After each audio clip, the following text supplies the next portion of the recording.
kepada Presiden Prabowo bahwa kalau Bapak mau menyaksikan bagaimana rekayasa hukum para pejabat mengusir rakyatnya, maka datanglah ke Banten. Seluruh pengadilan dan kejaksaan Banten melakukan itu sudah bertahun-tahun. Kami menyaksikan itu. Kepada Bapak Presiden Prabowo, kalau Bapak ingin mengetahui bagaimana seluruh aparat pejabat negara yang sudah dikuasai oligarki PIK 2, maka datanglah ke Banten. Pak Prabowo, Gubernur Banten adalah kader Bapak, Partai Gerindra. Tidak pernah sekalipun dia membela rakyatnya. Tidak pernah. Dia melihat rakyatnya digusur, dikriminalisasi, dipenjarakan oleh Aguan dan kawan-kawan. Itulah kader Bapak, Partai Gerindra. Tidak pernah membela sekalipun. Saya lama sudah mengikuti, saya selalu menyatakan bahwa ruang pengadilan di Banten itu adalah ruang pengesahan penggusuran rakyat, kriminalisasi rakyat Banten oleh Aguan. Itu persepsi saya.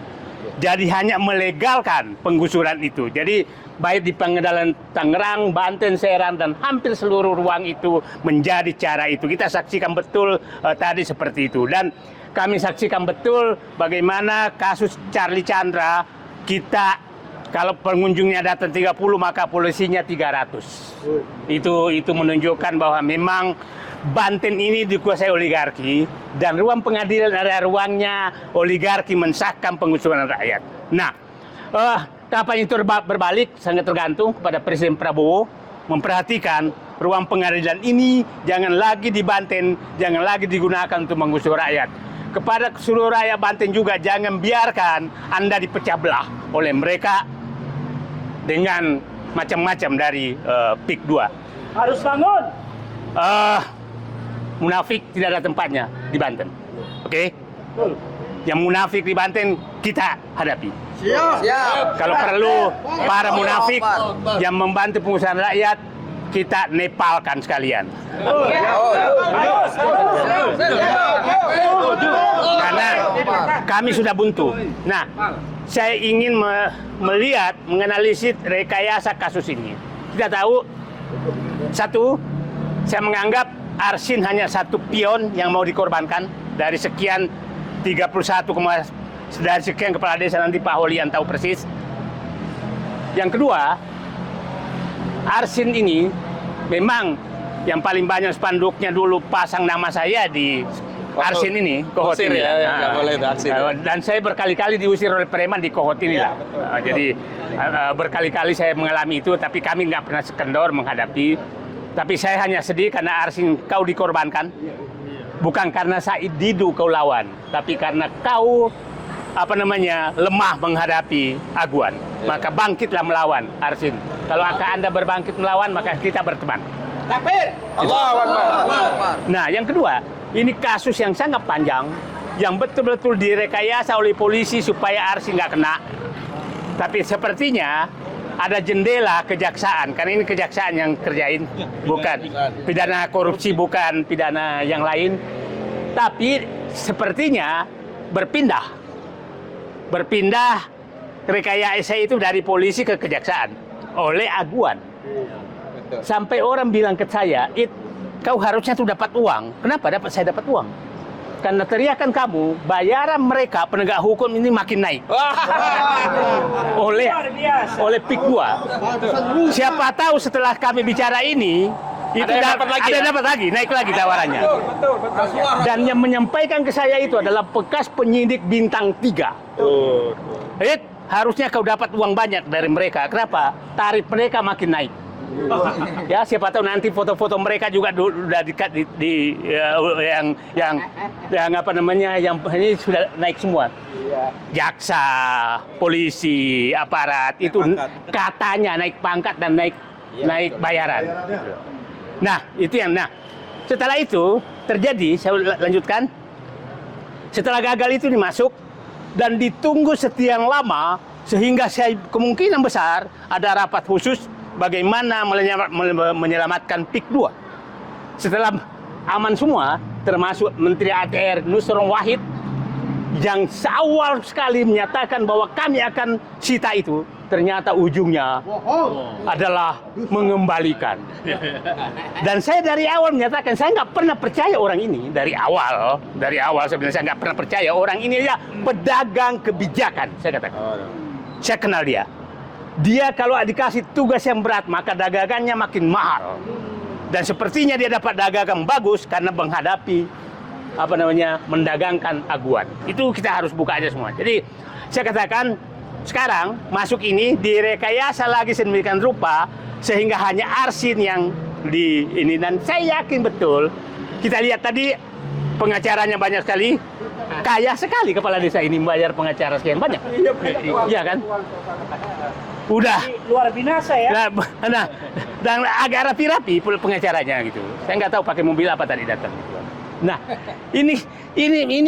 Nah, setelah itu ya tadi yang dikatakan jalan tol, mungkin saja keputusannya udah disiapkan kok. Udah ada. Tinggal tekan aja gitu. Tinggal tekan aja, keputusannya sudah ada. Dan dugaan saya keputusannya bahwa itu ujungnya kira-kira adalah kelalaian. Kelalaian dan ujungnya bahwa tanah sudah dikembalikan maka dibebaskan. Kira-kira itu ataupun ditahan nanti ditahan 3 bulan, sebulan maka dihukum setahun maka langsung bebas hari itu juga. Selamat Banten, wilayah Anda dijadikan sandiwara oleh PIK 2 bersama seluruh aparat termasuk Gubernur Banten yang diam. Betul.